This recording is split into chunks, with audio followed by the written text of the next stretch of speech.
श्री सद्गुरु महाराज की जय।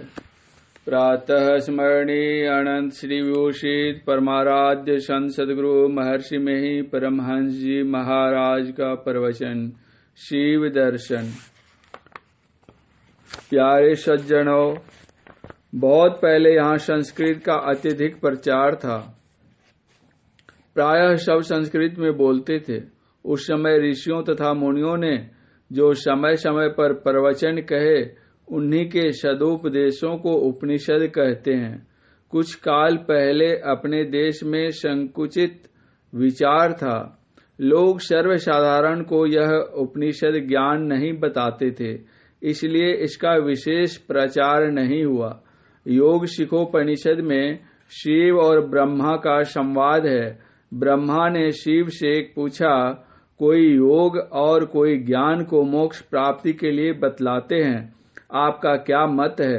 इस पर शिव जी ने उत्तर दिया, ज्ञानहीन योग और योगहीन ज्ञान मोक्ष कर्म में समर्थ नहीं होता। इसलिए मुमुक्षु को ज्ञान और योग दोनों का दृढ़ता के साथ अभ्यास करना चाहिए। मोक्ष का अर्थ है बंधन से छूट जाना। हम सब लोग बंधन में बंधे हुए कैद हैं, शरीर में कैद हैं और जड़ चेतन की गिरह में बंधे हुए हैं। इसलिए सब लोग दुख उठाते हैं। यह दुख क्यों होता है? शरीर रहने पर ही दुख होते रहते हैं, काम क्रोध उत्पन्न होते रहते हैं। इसका कारण शरीर है। शरीर और संसार से छूटने से ही दुख छूटेगा। ज्ञान का अर्थ है जानना, योग का अर्थ है मिलना। ज्ञान से जानने में आएगा कि किससे मिलना है। योग जानने से उसकी क्रिया करके उससे मिलेंगे। ईश्वर से मिलने के लिए जो क्रिया है वह योग है। जप ध्यान सरल योग का अभ्यास है। सत्संग करना ज्ञान का अभ्यास करना है। शरीर और आत्मा को जानना ज्ञान है। लिखा पढ़ा आदमी पुस्तक पढ़ता है तो इससे उसको ज्ञान होता है, किंतु किसी विशेषज्ञ के पास जाकर सुनने से विशेष ज्ञान होता है। अक्षर और मात्रा को पढ़ने से पुस्तक पढ़ लेते हैं, किंतु उसका अर्थ ठीक ठीक नहीं समझ सकते। ठीक ठीक समझने के लिए ही लोग कॉलेज और विद्यालयों में जाते हैं। इसीलिए पढ़े लिखे लोगों को चाहिए कि जहाँ कहीं कोई विशेषज्ञ हो, उनके पास जाकर सुने और सीखें। यह जानकर ज्ञान और योग दोनों का अभ्यास अत्यंत आवश्यक है। बहुतों का ख्याल है कि थोड़ा जप ध्यान करते हैं, इसी से मरने पर मुक्ति हो जाएगी, किंतु उपनिषदकार ने बताया है कि मरने पर जो मुक्ति होती है वह मुक्ति नहीं है। जब तुम जीवन में मुक्ति प्राप्त करो और तुम्हें परमात्मा स्वरूप की प्रत्यक्षता हो, तब तुम मरने पर मुक्त ही हो।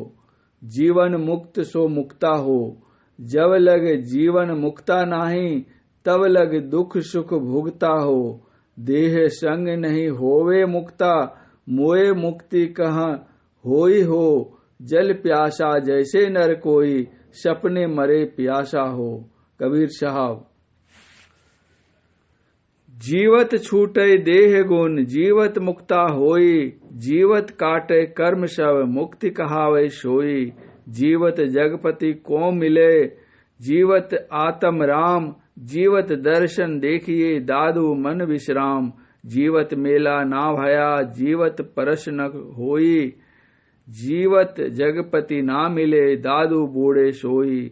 मुआ पीछे मुक्ति बतावे, मुआ पीछे मेला। मुआ पीछे अमर अभय पर, दादू भूले गहिला। दादू दयाल जी। सुनि समझहि मन मुदित मन, मंजहि अति अनुराग। लहहि चारि फल अछत तनु, साधु समाज प्रयाग। गोस्वामी तुलसीदास जी। फिर इस योग शिखोपनिषद में कहा गया है कि मरते समय जैसी भावना रहेगी उसी के अनुकूल शरीर होगा। यदि मरने के समय में पाश्विक भावना हो तो बड़ा बूढ़ा होगा। इसलिए सचेत रहो कि मरने के समय यह बूढ़ी भावना न आने पाए। जिस आदमी की जागृत अवस्था के काल में जिस ओर विशेष ख्याल लगा रहता है, स्वप्न में भी वही वह देखता है। उसी प्रकार जीवन काल में जैसी भावना बारंबार होती रहेगी, मरने के समय भी वैसी ही भावना होगी। इसलिए जीवन काल में अच्छी भावना रखो, जिससे कि मरने के समय भी अच्छी भावना हो। श्रीमद् भागवत गीता में लिखा है, कवि पुराण मनु शासिता रमनोरण्यां समनुष मरेद्यः सर्वस्य धातारमचिन्त रूप मादित्य वर्ण तमसः प्रस्तात् प्रयाण काले मनसाचलेन भक्त्या युक्तो योग बलेन चैव भूर्वो मध्ये प्राणमेवस्य सम्यक शौत परं पुरुष मुपैति दिव्यम। गीता अध्याय 8, 9, 10। अर्थात जो मनुष्य मृत्यु के समय अचल मन से भक्ति से सराबोर होकर और योग बल से भ्रिकुटी के बीच में अच्छी तरह प्राण को स्थापित करके सर्वज्ञ पुरातन नियंता सूक्ष्मतम सबके पालनहार अचिंत्य सूर्य के समान तेजस्वी अंधकार से पर स्वरूप का ठीक स्मरण करता है, वह दिव्य परम पुरुष को पाता है। जीवन भर अपना कुछ पूजा पाठ करो, यदि उससे दर्शन नहीं हो या किसी प्रकार का प्रत्यक्ष अनुभव नहीं हो जाए तो संतोष नहीं होता। संतों की युक्ति है, जिसके अनुकूल साधन भजन करने से ऐसा होता है। जैसे ठाकुर बाड़ी में कोई जाए और ठाकुर जी को नहीं देखे तो कहना चाहिए कि उनको देखने की आंख नहीं है। उसी प्रकार जिससे परमात्मा का कुछ चिन्ह देखने में आता है, वह दृष्टि सबको है, किंतु उससे काम लेने के लिए देखने के लिए लोग नहीं जानते हैं। जानकर भी कितने साधन नहीं करते। यदि साधन किया जाए तो प्रत्यक्ष हो जाएगा। जिनको दर्शन हुआ वे कहते हैं, आपका शरीर शिवालय है, इसमें शिवलिंग की स्थापना है। बाहर में प्रस्तर का शिवलिंग बनाकर पूजते हैं। आपके अंदर में बनी हुई प्रतिमा या शिवलिंग प्राकृतिक है, वह बना हुआ है ही, बनाने की जरूरत नहीं। वह नाद रूप है, शब्द रूप शिवलिंग है। शिवलिंग के नीचे जलधड़ी रहती है, उसी प्रकार उस नाद के नीचे बिंदु है। शिवलिंग रूप नाद है और बिंदु शक्ति चिन्ह रूप जलधड़ी है। जो साधन करे उसको ये अपने अंदर में प्रत्यक्ष होंगे। जो अच्छी तरह कोशिश करे तो अवश्य देखेगा। ये कोई ऊंचे दर्जे की चीजें नहीं है, नीचे की ही है, किंतु मन को पवित्र रखना जरूरी है। जिसका मन पवित्र नहीं है वह उसे देख नहीं सकता। नाद का अर्थ है शब्द और बिंदु का अर्थ है छोटे से छोटा चिन्ह, जिसमें परिमाण नहीं केवल स्थान है, वह बिंदु है।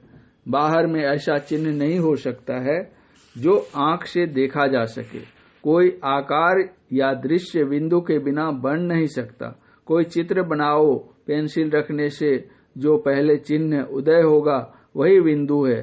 फिर उसी को बढ़ाकर लंबाई चौड़ाई बनाकर आकार बनाते हैं। इसलिए बिना बिंदु के कोई आकार नहीं बन सकता। असली बिंदु को कोई यौगिक दृष्टि से देख सकता है, उसके लिए किसी पेंसिल व कलम की जरूरत नहीं। अपनी दृष्टि की नोक जहां दृढ़ता से ठहरा रखेंगे वहीं बिंदु उदित होगा। बिंदु जलधड़ी है, जलधड़ी पर शिवलिंग खड़ा रहता है। उसी प्रकार जहां बिंदु उदित होता है उसके ऊपर नाद खड़ा हो जाता है। संसार में बिना शब्द के कोई जगह नहीं है। शब्द कैसे होता है? शब्द संघर्ष से होता है, गति से होता है। गति कहते हैं चलने को, कंप को। तारे चलते हैं, पृथ्वी चलती है, सबकी गति में शब्द होता है, किंतु आप सुन नहीं पाते। गति में ध्वनि है। संसार में सब पदार्थों की गति है। बिना शब्द के संसार का एक रत्ती भी खाली नहीं। हम लोगों का शरीर बढ़ता है, इसमें भी गति होती है, इसके शब्द को सुन नहीं पाते। नारियां चलती है, इससे भी आवाज होती है। जहां कुछ गति है, संचालन है, वहां ध्वनि है। संसार गतिशील है, इसलिए संसार शब्द से भरा है। आपके शरीर में भी शब्द है।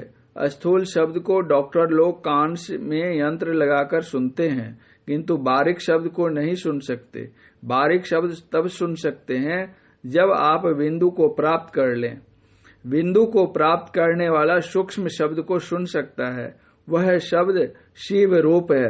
शिव का अर्थ कल्याणकारी है। उसको जो प्रत्यक्ष करता है उसका कल्याण होता है। बिंदु में जो अपने मन को समेट सकता है, दृष्टि को समेट कर देखता है, तो उसमें शक्ति आ जाती है। फैलाव में शक्ति घटती है, सिमटाव में शक्ति बढ़ती है। जिसकी दृष्टि सिमट गई है उसकी शक्ति बढ़ जाती है। नाद रूप शिव की उसे प्रत्यक्षता हो जाती है। रूप या दृश्य का बनना बिना बिंदु के नहीं होता, इसलिए सब दृश्य का बीज बिंदु है। किसी आकार और दृश्य का आरंभ एक बिंदु से होता है और उसका अंत एक बिंदु पर ही होता है। दृश्य जगत का बीज बिंदु है और अदृश्य जगत का बीज शब्द है। जिसकी वृत्ति शब्द रूप शिव को पकड़ लेती है वह सारी सृष्टि को अंत कर जाता है। उसे मोक्ष के साथ परमात्म स्वरूप की प्राप्ति हो जाती है।